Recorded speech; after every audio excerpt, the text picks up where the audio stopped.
Amen. Praise the Lord, brothers and sisters. We are now in day 3 of week 8 of our Holy Word of Morning Revival.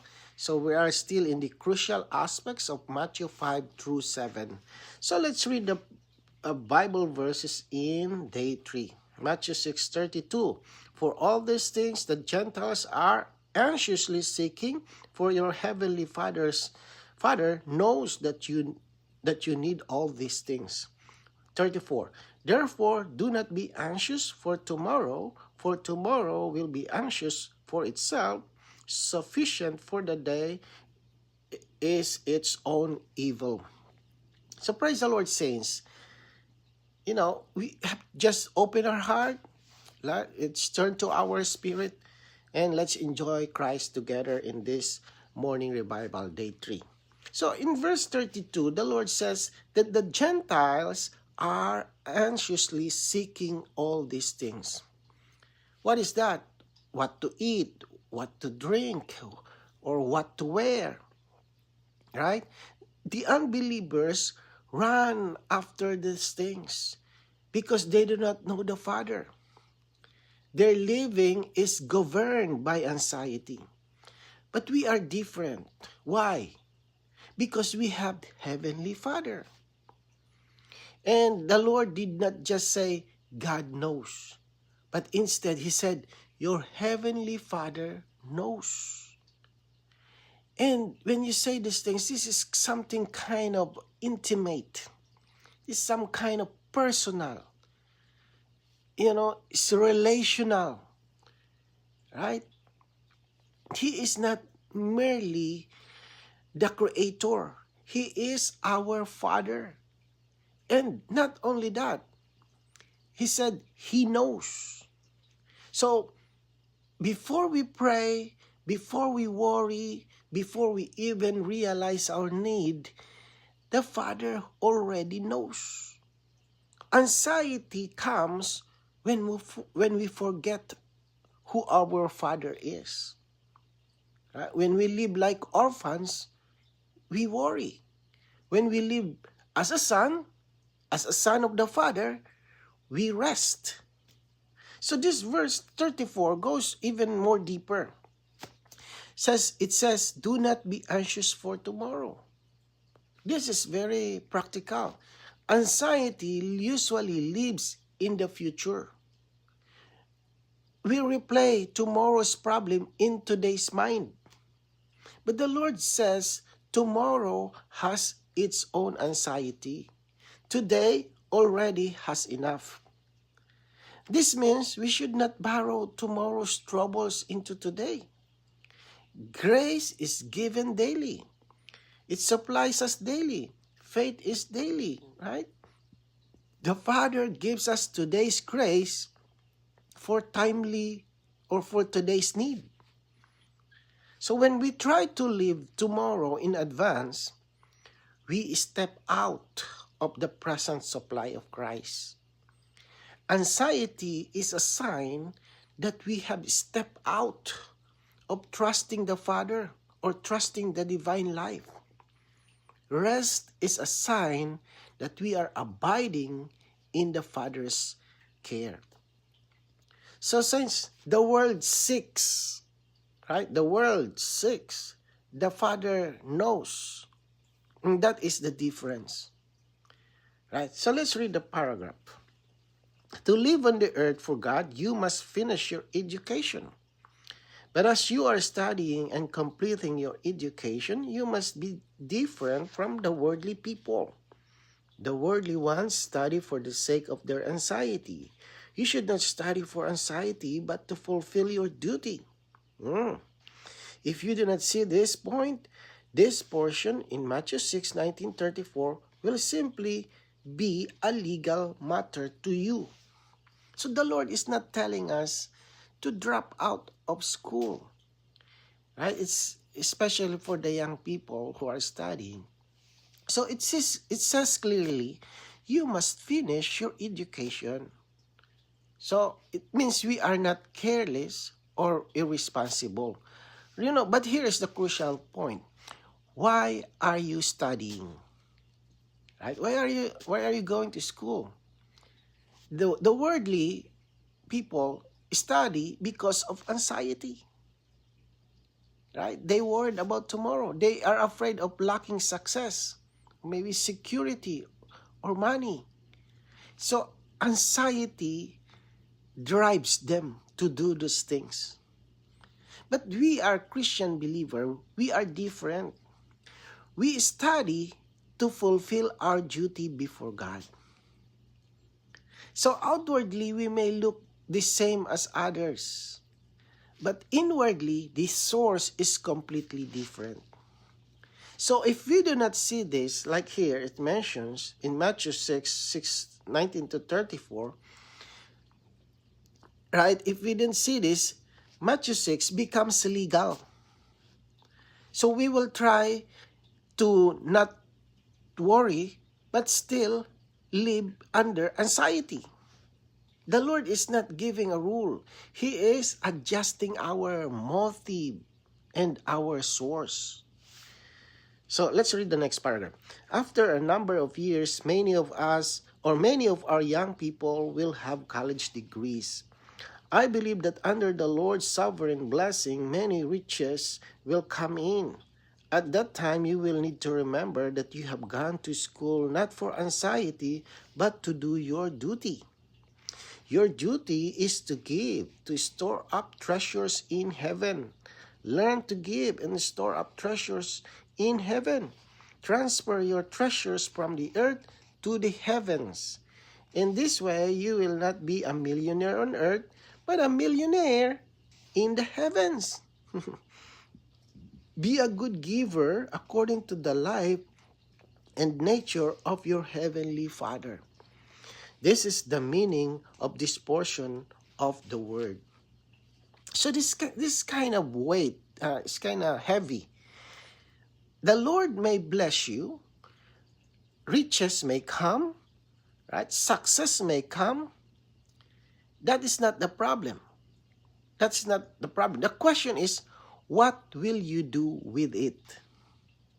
Okay? You went to school not to accumulate for yourself, but to fulfill your duty before God. Your duty is to give, to store up treasures in heaven, means to transfer your investment. Instead of building your entire security on earthly riches, you invest in God's interest, in His kingdom, in His move. Right? The world measures success by how much you keep. The kingdom measures success by how much you give. It mentions about to be a millionaire in heavens means you have invested into eternity. So, and notice this, we give according to the life and nature of our Heavenly Father. Remember that is the nature of the Father, right? Our Father is a giver. When we live by His life, giving becomes normal, becomes joyful and restful, and it's not forced. So that's why this is the real meaning of Matthew chapter 6, verse 19 to 34. So the Lord is not just touching money, He is touching anxiety. He is touching your source or our source. He is touching our life. So let's read today's reading. After we are fulfilling our duty, we should not do anything for the sake of our anxiety. For the sake of our anxiety, because we have a divine life that knows no anxiety. And we have an almighty and all-inclusive Heavenly Father who takes care of us in every way. Today's world is filled with anxiety, but the kingdom people should not be anxious about anything. We are not able to add 1 cubit to our stature by our anxiety.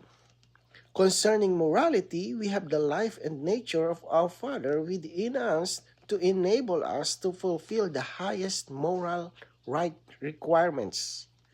Concerning our living, we have the Heavenly Father Himself to take care of us. Although we must fulfill our duty, we should have no anxiety. Like the children of Israel who had enough to live on and who gave certain portion away for various purposes. We also should have a harvest and be willing to give a certain amount away for various purposes. Eventually, all we give will be laid up in the heavenly bank, and all riches will be there. Right? Since we must fulfill our duty, that has been made very clear.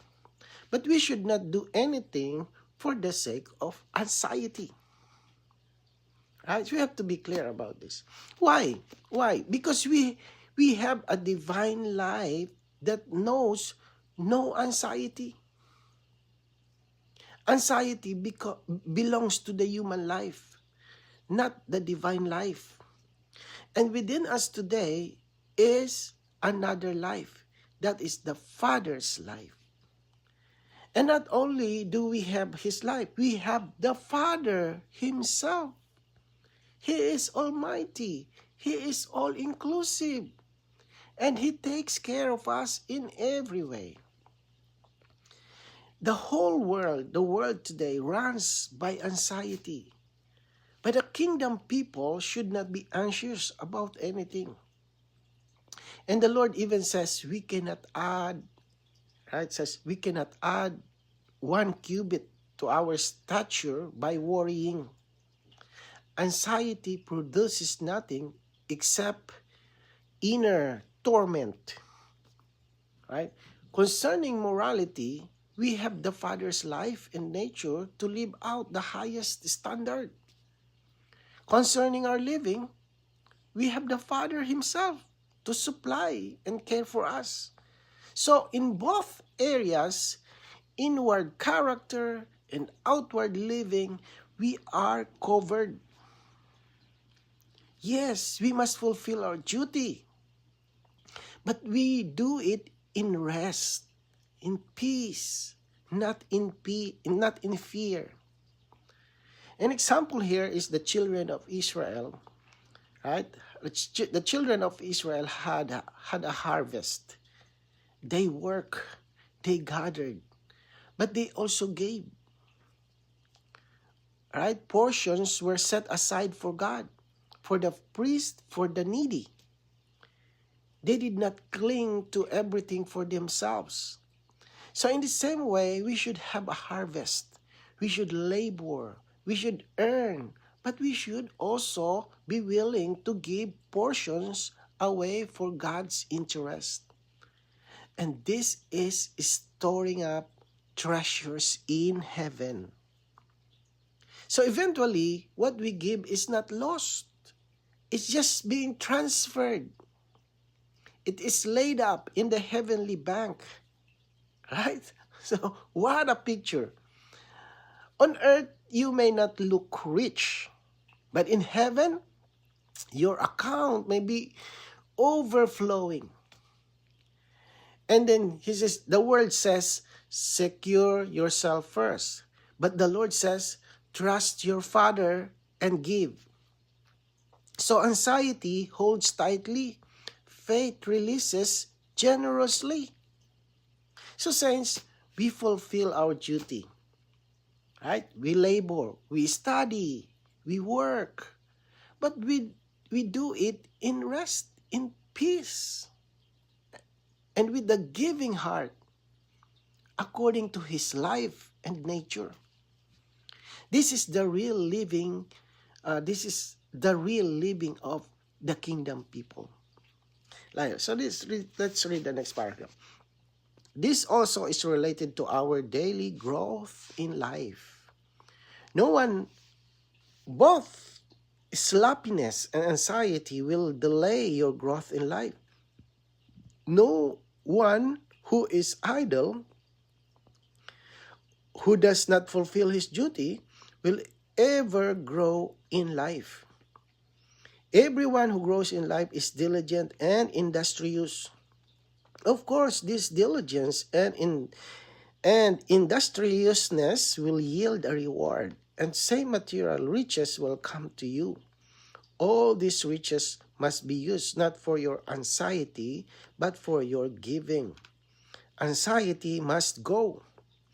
Any surplus that you have should not be used for the sake of your anxiety.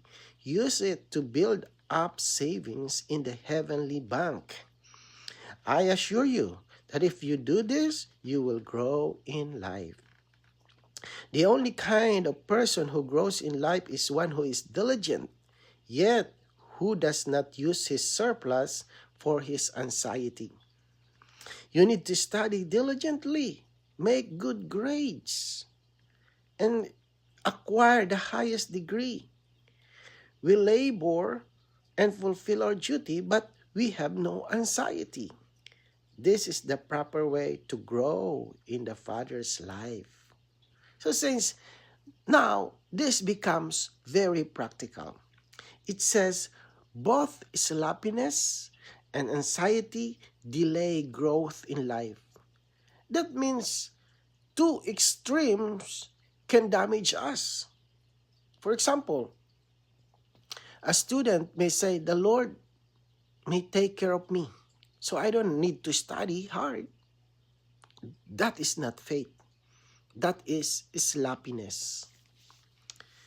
If you skip classes, right? Don't prepare, don't discipline yourself, you will not grow.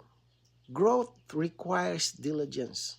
So on the other hand, right, another student may study day and night out of fear of failing, right? Fear of being behind, fear of not making enough money later. That is anxiety. Even if he get high grades, inwardly he is not growing in life. His motive is fear. The proper way is this. You study diligently because it is duty before God. You prepare well. You do your assignments. You aim for excellence. But inwardly, you are at rest. You are not studying to secure your future. You are fulfilling your responsibility before the Father. And let's take another example. Suppose you get promoted at work and your salary increases. Now you have surplus, extra, right? What will you do? One person may immediately think, I need to build more security. What if something happens? What if I lose my job? So the surplus feeds more anxiety. Another person thanks the Lord and says, Father, you supply this. How much should I set aside for your interest? How can I give? How can I support the church, the gospel, the saints? Outwardly, both are saving money. But inwardly, right, saints, inwardly, one is building anxiety and the other is storing up treasures in heaven. Right? Or even in daily living. Right? When the bills come, a lot of payments, right? In our that's the bill for the electricity, for internet, it's a lot of things, insurance.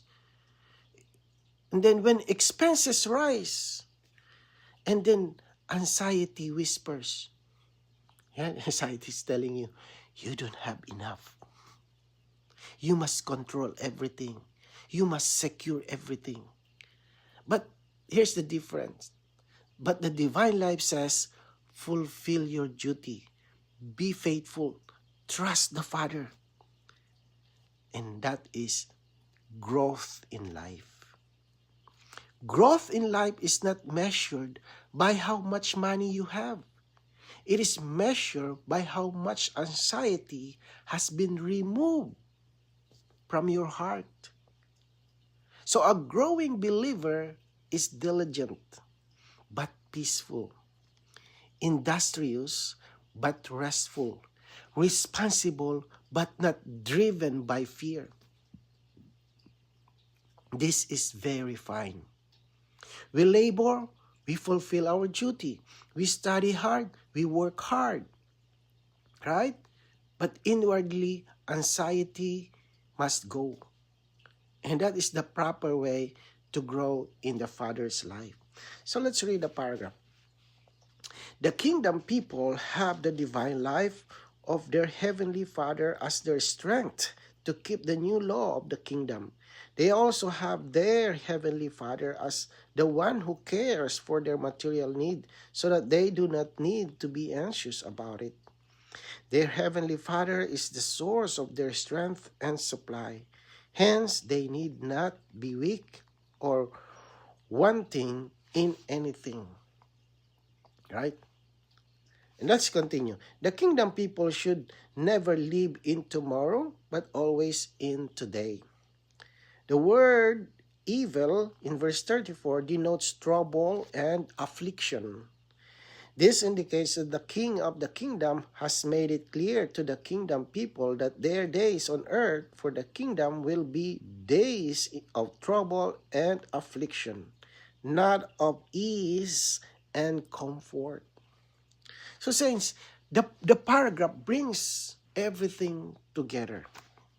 First, it says that the kingdom people have the divine life of the heavenly Father as the strength, right?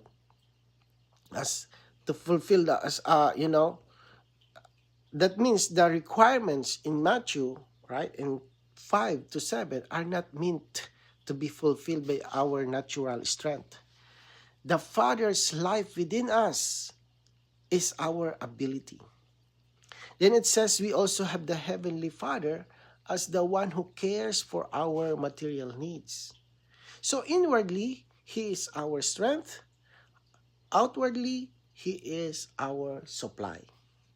That means we are not lacking on either side. If we feel weak, we turn to His life within.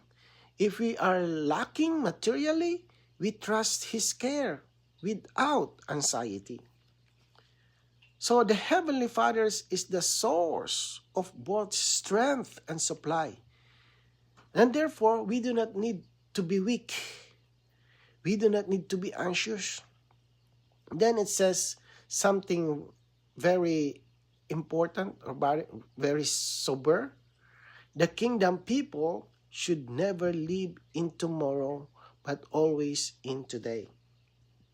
Tomorrow carries its own trouble. The word here, the evil, means trouble and affliction. The Lord did not promise an easy life. He made it clear that our days on earth for the kingdom will include trouble. And this is very real, very realistic. The Lord is not saying, all right, do not be anxious because everything will be comfortable. He is saying, do not be anxious because your Father is with you. There will be affliction. There will be pressure. There will be difficulty. But the Father's life is our strength. And the Father Himself is our supply. So we live today, we trust today, we receive grace for today. Right? Tomorrow's trouble will have tomorrow's grace. Right? This is the living of the kingdom people. Right? So Lord Jesus. So saints, today in this morning revival, we have seen something very balanced, right? Very practical. That the kingdom people are not lazy. And they are not anxious. We have the divine life of our Heavenly Father as our inward strength. And we have our Heavenly Father Himself as our outward supply. So because of this, we can fulfill our duty without anxiety. So yes, there will be trouble, there will be affliction. The Lord never promised a life of ease, but He promised the Father's presence, the Father's care, and the Father's life within us. Right? So, for the students, you study diligently. For the people who are married, we work faithfully, right? For the parents, we labor responsibly.